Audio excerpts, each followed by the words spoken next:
Perkenalkan, nama saya Bambang Abdul Syahid, atau orang-orang biasa memanggilku dengan sebutan Bang Asya.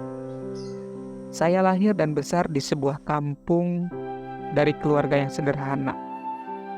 Akan tetapi, saya memiliki cita-cita yang begitu tinggi. Salah satu impian terbesar saya adalah untuk menginjakkan kaki di negeri Sakura.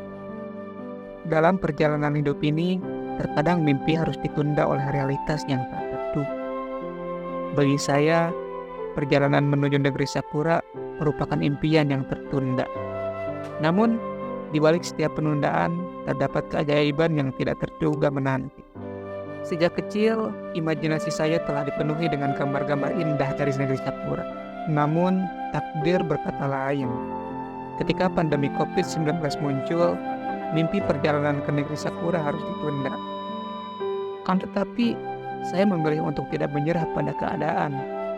Saya terus berjuang dan saya terus bersabar. Ketika pandemi COVID-19 muncul, saya memutuskan untuk mencari pengalaman yang berharga di tanah air sendiri. Itulah saatnya saya diperkenalkan dengan sebuah tempat yang bernama Kesepuhan Cipta Gelar. Sebuah kampung adat yang mempesona di tengah hutan Jawa Barat. Di sana, saya belajar tentang kearifan lokal, kehidupan berkelompok, dan harmoni dengan alam. Persahabatan dan keterhubungan dengan penduduk setempat, saya memperdalam pemahaman saya tentang nilai-nilai kehidupan yang lebih dalam. Kami berbagi cerita, tertawa bersama, dan menghadapi tantangan bersama-sama.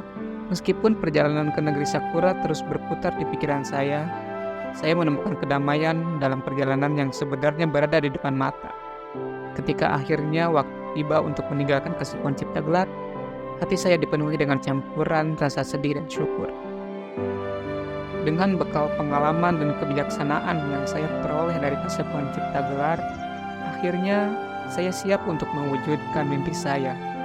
Melangkahlah saya menuju negeri Sakura dengan hati yang penuh harap dan rasa terima kasih atas perjalanan yang tak terlupakan di tanah air. Kisah hidup saya ini adalah bukti bahwa terkadang jalan hidup membawa kita ke tempat-tempat yang tak terduga. Meskipun mimpi kita tertunda, setiap pengalaman memiliki nilai yang tak ternilai. Mari kita buka mata kita untuk melihat keajaiban di sekitar kita. Karena seringkali itu adalah perjalanan yang sebenarnya yang membawa kita kepada kehidupan yang penuh makna.